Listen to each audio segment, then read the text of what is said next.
Can you trust again after being hurt? Mm-hmm. We're going to talk about that on this video. But before we do, we're Terence and Jill, a God-Ordained union. And we're here to do one thing and one thing only. And that is to help increase a God-Ordained union. Yes, yes, yes. So we are your cheerleaders because you are probably ready to be married. Yes. And you're wondering where your person is. And so on this channel, we help encourage you. We help inspire you. We help to position you because we want you to get to your person. Anybody can get married. And so that ain't what we're here to do. We're here to help you get your person. We want to do our little part. We just serving a little bit of peace in your love story. That's it. And I love this because we're not even saying this is what you need to do. We're saying this is what happened to us. Yes. This is what it meant to us. And maybe us going through it first and then sharing that lesson with you is going to help you in your situation. Yes, yes, yes. So we share our testimonies on this, our stories on this channel, and hope that it encourages you. So, so make sure you turn on your notifications, subscribe, comment, share. We go live every Tuesdays at 7 p.m. Eastern Standard Time. Yes. We also do pre-recorded videos that drops every Sunday and Thursday at 8 p.m. Eastern Standard Time. Also, we invite you to pray with us, intercessory prayer via Zoom on every Friday nights at 11:50 p.m. Eastern Standard Time. We go through midnight to pray. And also, we also invite you to join our private group. We have a private group that meets outside of this channel, things that we could talk about a little bit more intimately. Yes. More of a group coaching type of thing, is other people that's in the group that's sharing some private situations. What goes on and is talked about in the group stays in the group. And so it's only $11 to join us in the group, $11 per month. You can cancel at any time. Most of those proceeds goes back to our nonprofit, the Terence and Jill Smith Foundation, which helps to combat loneliness and social isolation, which is on the rise, especially during this time of the season, or this time of the year. To learn about all of that, also we do one-on-ones. So if you want to talk to us by Zoom, face-to-face, we are available as well. So to learn about all that, all we're doing, you can go to our website, www.godordainedunion.com. www.godordainedunion.com. And while you're there, also please click the icon to follow us on our other social media platforms, Facebook, TikTok. We're not hardly on Instagram, but we have a profile there as well. So wow, we got a lot going on. Yes, got a lot going on. Yes. But there are so many of you that we've talked about in the past, we've heard about in the past, that are having problems trusting after being hurt. And that's a common thing. It's a very common thing. But how do we combat that? Yes. How do you trust again? How do you trust again after being hurt? And here's the deal. I've been married and divorced. So I'm telling you, I know how hard that road is to being able to trust and give your heart to someone 100%. So, but we're going to talk about that. Yes. So, wow, my personal story, like I was hurt. Y'all know, those of you who've been rocking with us, I've had my situation where the person who I thought I was going to marry, he married someone else. And I did not know. I did not know the person. I did not know that was happening. He was cheating on me. And I did not know. And so that had its time of shattering my heart. But I've always continued to trust. And I'm going to tell you, the first thing is why I was able to trust again. And it's why you were able to trust again. Is that we had a foundation in trusting the Lord. Yes. So once you know how to trust the Lord wholeheartedly, like you'll understand restoration. Yes. And healing of the heart. And you can, what the word says, lean not into your... Yes, it says lean not into your own understanding. Trust in the Lord with all your heart. Yes, and then it says also let me find it because I actually put it here. In all your ways, acknowledge him, and he shall direct your path. Yes. So that's I think that's Proverbs. That's in Proverbs 3 verses 5 and 6. Yes. So trusting in the Lord with all your heart and leaning not into your own understanding. And so in those situations, I know in my situation when I was heartbroken, the trust was restored through trusting God. Because, he wasn't my person. Yeah, it was disappointing. And yes, you go through those things of what did I not do? What did she have over me? You go through those human things. But the thing is that God is a restorer. And the word says, blessed is he who trusts in the Lord. Yes. And so that's how I would say that's the first thing you gotta. To trust again, you've got to be able to trust God's plan for your life and knowing that he has a plan. If you don't trust God, it's impossible to trust someone else. It is impossible to trust another and to be able to get back out there and love again. Yeah, and know this, it's a process. Yeah. And going through that process, you're going to learn about love. You're going to learn what it means to actually truly love someone. And if you haven't had God in your heart before, this is going to be very, very eye-opening to you. Yeah. And it's going to help you not only be able to recover, but then when the next person comes that you want to open your heart out to, you're going to be able to do it in a much more complete way. Yes. And I think that's also where the healing comes in. A lot of times people hold on to heartbreak and not loving again is because they really have not surrendered wholeheartedly to the Lord and trusting in him to restore them. A lot of people, their safety net is holding on to that heartbreak, to that. And so you wonder why you can't find your person or that person can't find you is because it could be still a soul tie there. Because you have not allowed God to totally restore you, and you have not only first of all not trusting God, and if you're not able to trust God, you won't be able to get the benefits of Him restoring your heart. Yes. So that's you're prolonging your healing and love if you are not totally surrendered to God and what He can do in your heart.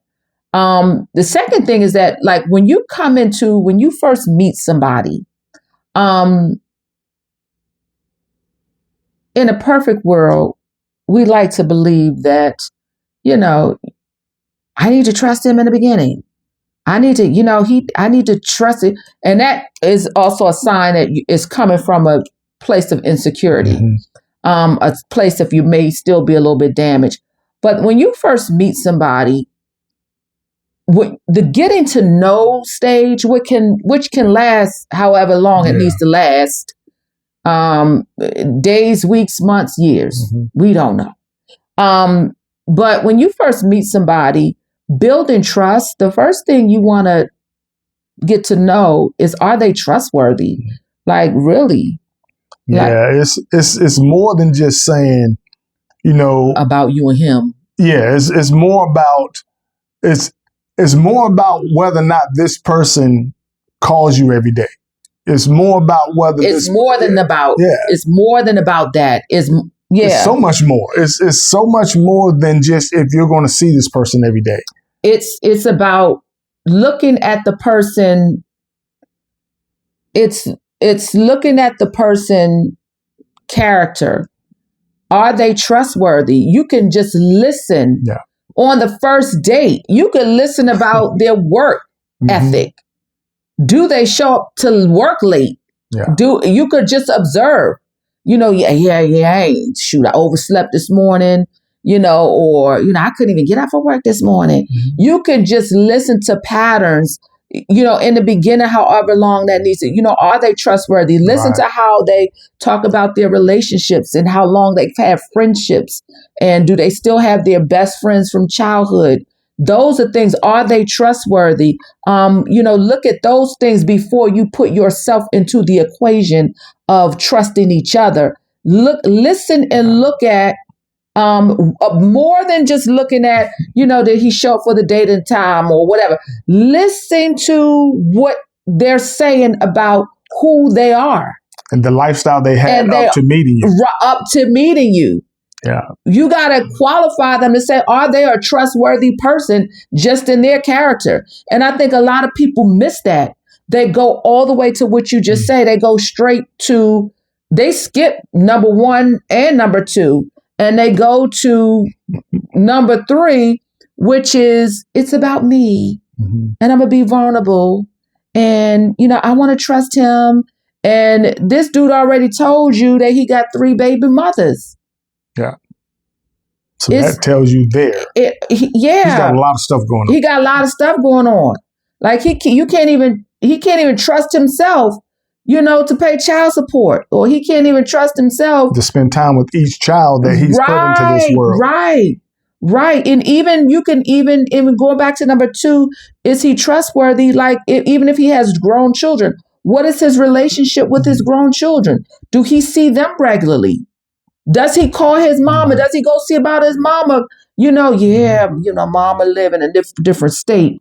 And I really need to go down there and see more about her. But I haven't really had a chance to go. If he don't go visit his mama, he ain't coming to visit you. He don't expect him. Like, you got to look at these things. And I think a lot of times we overlook, things that are right in our face. Things that are right. And that he's saying or she's saying to you, I'm not even a trustworthy person. Yeah.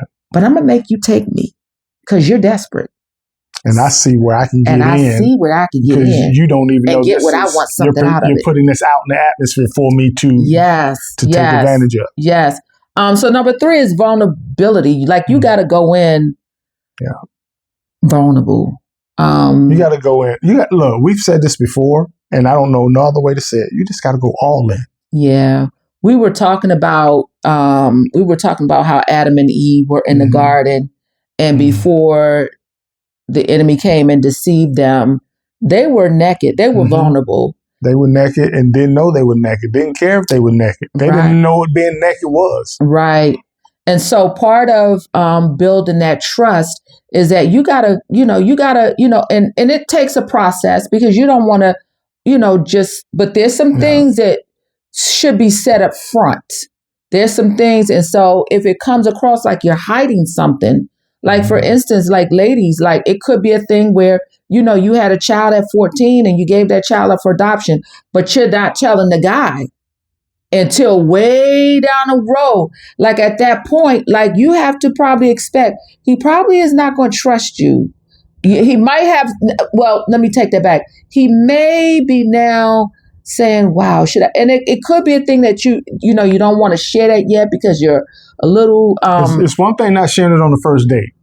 Right. Because the first date, you're just looking for a connection. Right, right. That's it. Right. If there ain't no connection, you don't need to share anything else anyway. Right. But once you get into where y'all been together, a month in or something, you need to say, well, as we're getting serious, there's some things about me you need to know off the gate. There's some vulnerabilities that you need to know. Like when you getting serious, like you may want to pull that wig off. Yeah. You may want, you know what I'm saying? You may want to, Yeah, I don't want a cat approaching me and coming at me because I've been with his baby mama and I don't even know she had a baby mama. It's stuff like that. I'm caught off guard. Yeah. It's like, what? Yeah, there's some things that, you could be...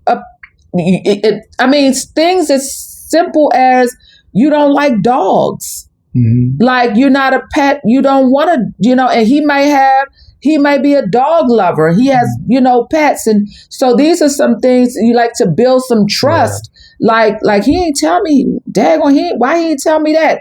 At that point, you're going to have like, well, what else is he hiding? Mm-hmm. And it comes across as hiding stuff.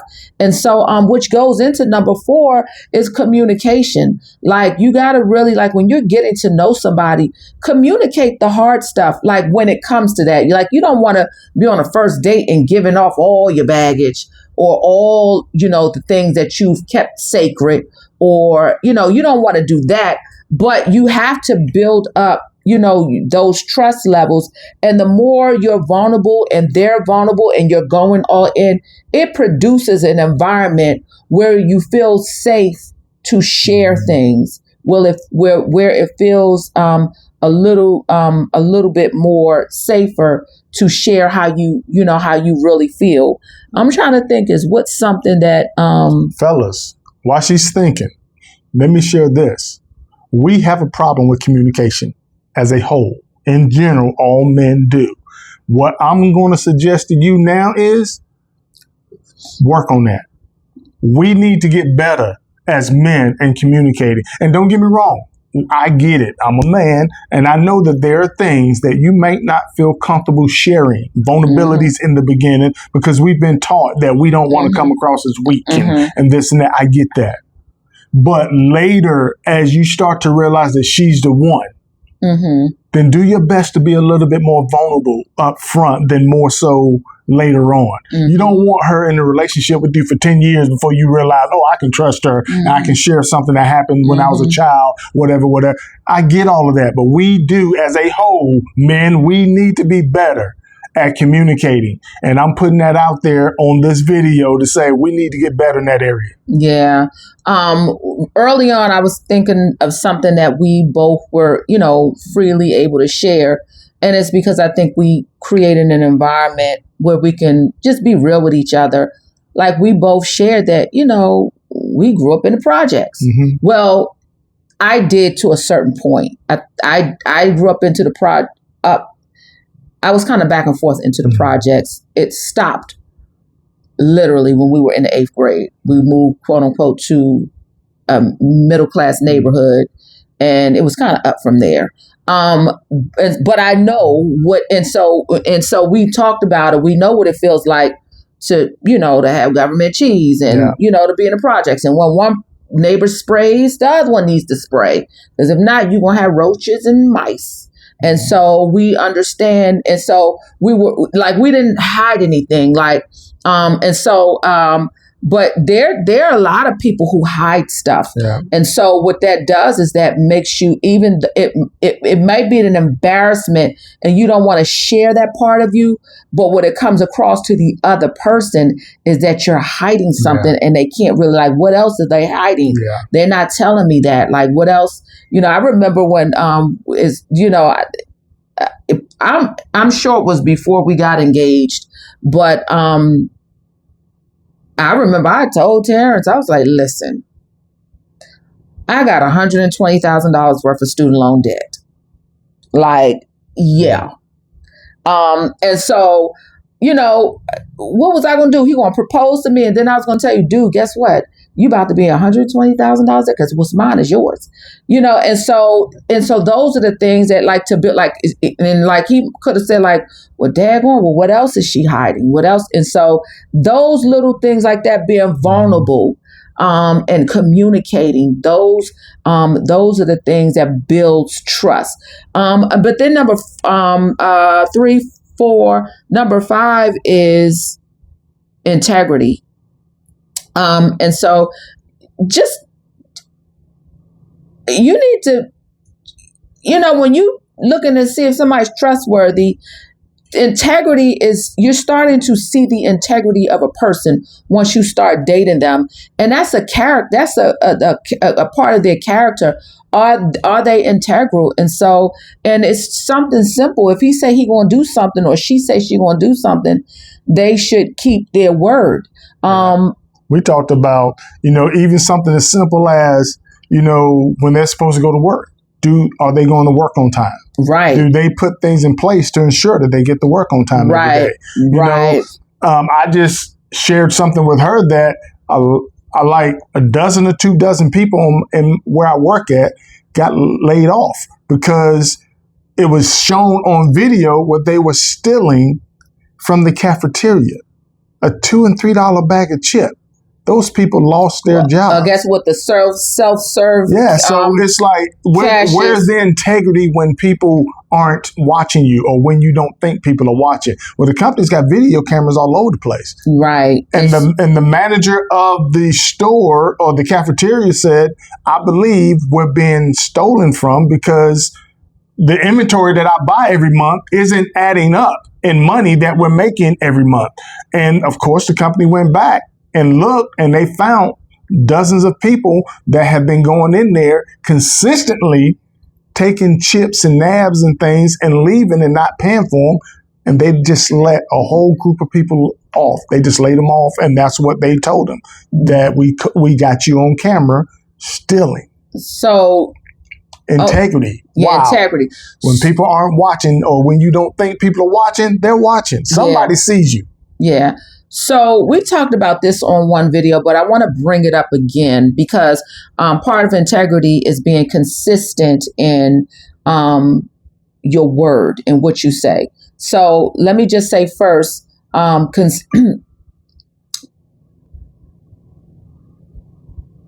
making a decision or determination about someone's consistency if they call you every day is not an indicator of them being the one. It's not an indicator of them having integrity. It's not an indicator of them being trustworthy. Somebody can call you every day because they need something that you have. They may need whatever. So when people say, yeah, I need consistency, a lot of women, especially women, when they say consistency, they need to be affirmed. So they judge it off of that person is calling me every day. Consistency, how it looked for us, is that it was in Terence's character. So he might have called me Monday and not call me again till Wednesday, and may call me on Friday night at 8, but not call me again till the next Tuesday. And so, or may not call me till a week later. But the consistency was his mood. He was never frazzled or moody. He was consistent in his character. Hey, beautiful. Hey, just want to hear your voice. I just want to make sure you're good. Hey, I'm on my way to work, or I'm just leaving from work and I want to make sure you're okay. So that was how he was consistent. But we said this on other videos. There was one time when we were in our talking stages. We hadn't met each other yet. We hadn't seen each other in person yet. And Terrence was never the type of person that says, I'm going to call you on Monday. That he didn't do that. Or he just did. Or, he wouldn't say when he wanted. But this particular time, we had loosely made some plans. And he said, I'm going to come up, to see you. Mm-hmm. I'll drive up to see you on such and such Saturday. Well, he didn't show up. And so he did not show up. And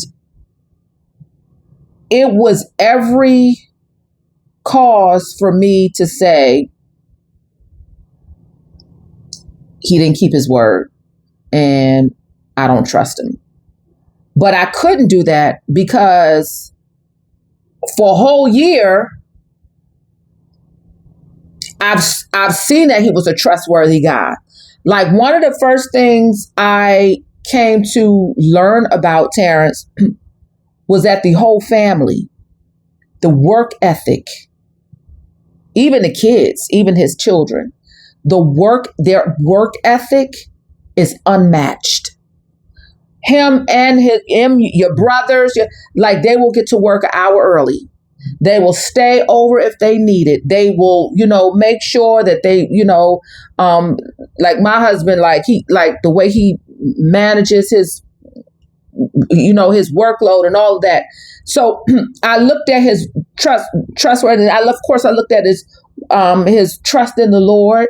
I looked at, how he would share things with me. Our conversations were of utmost, But this particular time, this one time, which was kind of out of character, he didn't show up and he didn't call.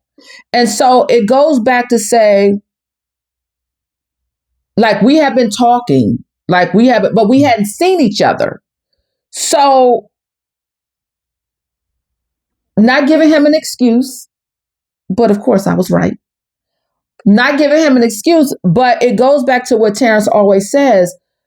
You've got to earn your place in people's priority. And for whatever reason, even though he had said that he was going to come see me, it wasn't concrete plans, but he was like, okay, maybe we'll come and see you on, next Saturday. I wasn't priority. I don't know what the priority is, even to this day. It just really doesn't matter. I don't know what the priority was. I don't know. He might not ever even remember what it was or why he didn't show up. But I remember a couple of days later, he sent me a text, and it was a beautiful song by Brian McKnight, which became the song that was our first dance. Mm-hmm. Our first dance called Nobody, and it was just released that year. It was a song kind of went under the radar. It was a Brian McKnight's new release, which goes into number 6 of forgiveness and grace. And so that was one time only, before we were married and after we were married, that my husband said he was going to do something and didn't do it. And so you've got to know the difference between trusting someone and saying that you're not going to trust them because something happened out of character. Something happened that was out of the norm. And so that's a great point. It's a great point to say, when you've got sufficient amount of evidence to say, I can trust this person, then something happens that's out of character of that person. You got to know that that's out of character. Right. If you don't know that's out of character, then you might not be paying attention enough to even make the earlier assumption that it's okay to trust this person. Right. But what happens is that these out of characters happens, you noticing them in the beginning. And so they're happening in the beginning after you've assessed, is he trustworthy? And he's proven his trustworthiness.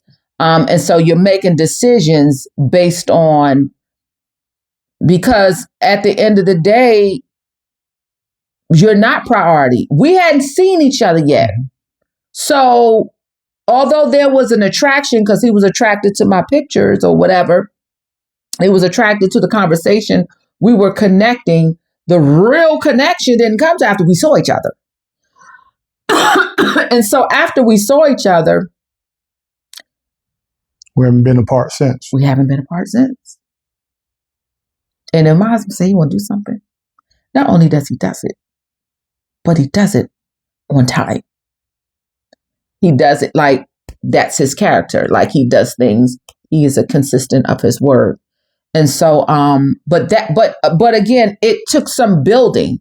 Like it took some boundaries had to be put in place. Some boundaries had to be respected. Some forgiveness in areas, because I could have very well said deuces, like, even though he had already shown me, his integrity and his trustworthiness, although he had already showed me that over the year prior, I could have, by one out of character slip up or indiscretion, I could have dismissed the whole thing and, and miss being married to an And awesome that's something guy. you also have to keep in mind as you're building trust, is to know that if this person has been deemed trustworthy, then if something does happen outside of character, don't jump to a quick, you're guilty about XYZ.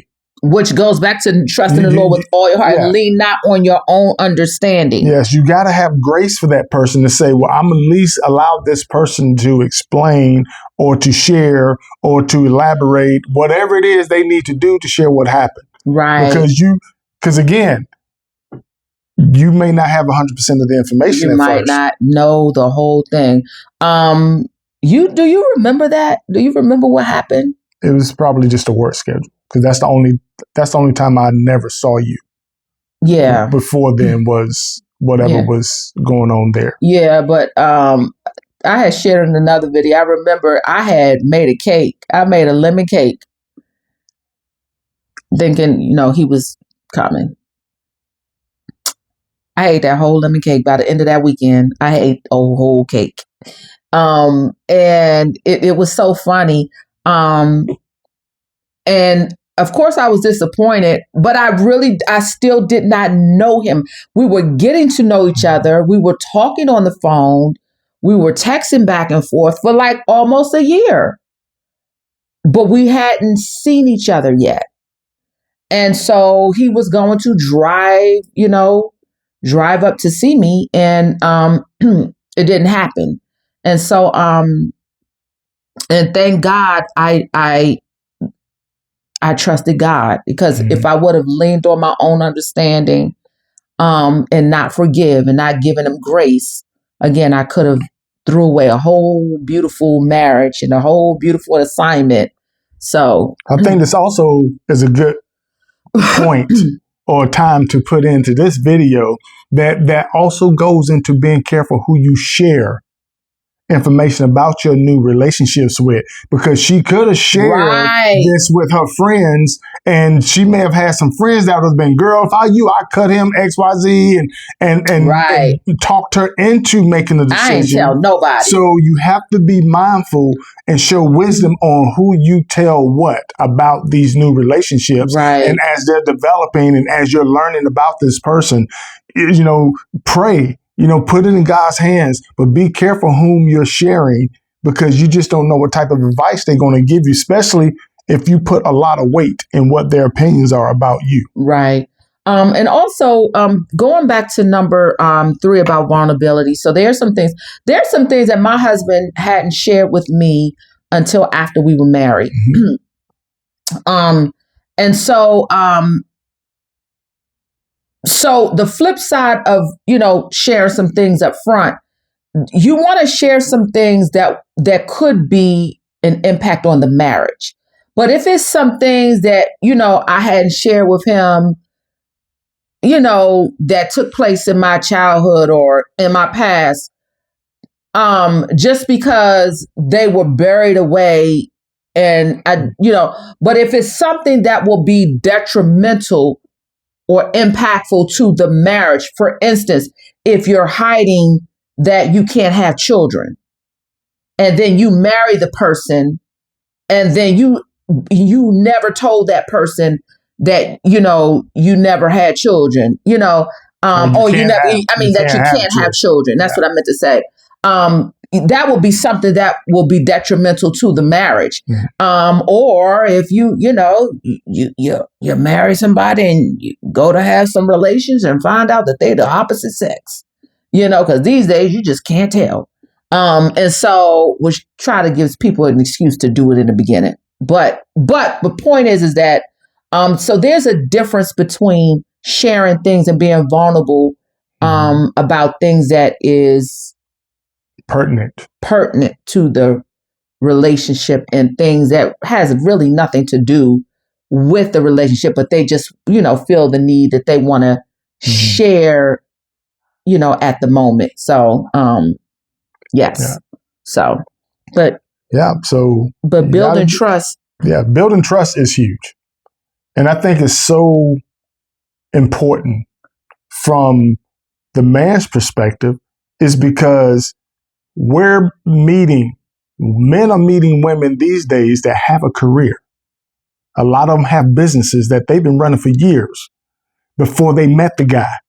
So there are decisions that women are making now for themselves that they may not have made 10 years ago. Mm-hmm. And people are coming into these relationships now saying, well, she's been making her own decisions because that's her company. And she's been doing XYZ for the last 10, 15 years. She might have a baby from a previous relationship, and she's been the only parent figure in her home. So she's been making all of those decisions. So fellas, as we get into these relationships and you all are meeting women that may already be, the decision maker on these items and these topics, you also have to have some grace to understand that it might not happen overnight, that she relinquished making those decisions and allowing you to do it on day one. That ain't gonna happen. Right. Okay. Just like they have to build a priority in our lives, we also have to build a trust in their life to say, as we're moving along, I can trust him in these areas more now because he's shown me he's consistent, but she still isn't built to just let those go overnight. Right. That comes with trust. Right. That's building trust. And while we're talking about it, if you have children, whether they're grown or not, or even if they're minors, you have to build trust also with each other's children. Yes. Because even though they're grown, those children ain't going nowhere. And you shouldn't want them to go anywhere. Right. They're part now of you're marrying your husband or your wife, but you're also coming into a family unit as well. And so you want to build the trust with, them as well. And as well with the, with the siblings and my parents and, you know what I mean? And each other's siblings, we want to build trust. Like it's more than, it's levels to this. Yeah. Like you want, trust building is a process and it goes over, but it starts with trusting in the Lord. If he put this together, he's going to give us the time and the space and the capacity to build trust with the other family members as we're building with each other. We're going to be vulnerable. We're going to be understanding and forgiving and all of that. And the great thing about putting this in God's hands first is that now, because you put it in his hands, that one, God don't make mistakes. Right. Two, he's given each of you grace for the other. But also, it allows you to understand that God has already worked it out. So all we have to do now is say, okay, this relationship of trust is probably going to be different. Me trusting my wife's sisters is different than me trusting my wife. Right. You know what I mean? She's still my wife. They're my sisters. So you just have to understand that every relationship that you have with each individual person is not going to be the same as what you have with your spouse. Right. They all going to have their place. Right. So you just have to take your time, work that out, because if y'all are getting married, then they're going to be around because they're going to be, you just don't not be family because so just take the time to say, it's going to take a time for us to figure out what each relationship, how it's going to be in the big picture. Right. And my sisters or my family, they came in with a trust level because they know their sister trusts God and their sister ain't going to make no haphazard, decisions. And so they came in with a level of trust and respect for Terrence. Even to this day, is even higher now. And his siblings know him. And they know that their brother don't play. And so they know if he picked himself a wife after being divorced for 16 years, they know they have enough respect and they know their brother that he made the best decision. And so we come in with a level of respect and trust for one another. I like his sisters. We talking about sisters of integrity. Like I trust them. Like coming in with trust. Again, I looked at the family dynamics, their trustworthiness. That was one of the first conversations that we had. We talked about. He told me, my sister, all of them, they're great spades players because my mom taught us when we were little how to play games together, how to share. This is what his first conversations were to me. My mom taught us how to play like card games. Since it was so many of us, we had to share together. That right there said a lot right there. Yeah. Like they shared, they learned how to share, not cheat from each other, and so they know how to play spades, Monopoly, and these games. And so they have this work ethic that is unmatched. All of them got this work ethic. And so, so those things nobody's perfect. Nope. Nobody's perfect. But I'm going to tell you something. You'll learn a lot about people if you could just, in the beginning, remove yourself from everything being filtered about what about me? What about me? Just observe something. Observe a little bit. Yeah. So you had made a point before you had made a point. You said so many people want to isolate their person. Yeah. That comes from a place of need. And insecurity. When a person has an insecurity, they want you to be at their call every single second of the day, to the point where they don't even care about you living a life. They just want to know that they're going to hear from you every day. And that says that they trust you. And that's how they say, oh, but he's trustworthy because he calls every day. No, that don't make him trustworthy. Yeah. So you have to be careful allowing your insecurities to create a narrative that's false. Yeah. And it puts you on an island because you want that person to be only yours. But that person has a family, siblings and parents and friends, and they have a life before they met you that is a part of who they is now. So you trying to take 100% of their time so your insecurities can be satisfied. All you're doing is putting yourself on an island, and you're not seeing the truth. You're feeding yourself a fairy tale that's going to come back and hurt you later because you're refusing to see the truth for what it is. And the sad truth is that you can isolate a person and you can have them all on your fantasy island, just the two of you, and guess what? He could still figure out a way to cheat, steal, kill, and destroy. Because, so having that person isolated and all, because that's just affirming you. That's affirming, and probably is affirming a trauma. As long as, he's doing all the right things that you need him to do, you are really blinding yourself and trusting in your own understanding and leaning on your own understanding of what it is. And it doesn't say anything about his integrity, his trustworthiness, none of that. But as long as he's meeting your specific emotional trauma bonding needs, that's what you go on. And that's so far from, Yeah, so just be careful. When you meet somebody, see if there's an attraction, see if you want to see them. And my favorite thing to say is, I just wanted to know if I want to see her again tomorrow. Yeah. I didn't put a bunch of expectations and pressure on us saying, oh my God, this is our first date and it has to go XYZ. No, I just went and said, look, let me see if I'm having fun. Is she having fun being with me? If we want to see each other tomorrow, because enough tomorrows would add up to me proposing. Yeah. And I mean, realistically, I wasn't priority until I was priority. It just wasn't. And so if he called on Monday, he might not call on Tuesday, Wednesday, Thursday, and Friday because he had other things he was doing. It could have been going on a date. I don't know. But I wasn't priority. I don't care what he was doing then. Like, it's not my business. I was not his priority. We were not in a relationship. He hadn't even seen me yet. So I wasn't. And I think that's the thing that hurts a lot of people as well. Why, you called yesterday. Why aren't you calling me tomorrow? Yeah. You're not priority. You haven't earned that space yet. Respect the boundaries. Yeah. Like, you haven't earned that place yet. And it's okay. Because he shouldn't have earned yours either yet. There is a time, and we did this many times, where we talked and then see the sun coming up because we talked all night.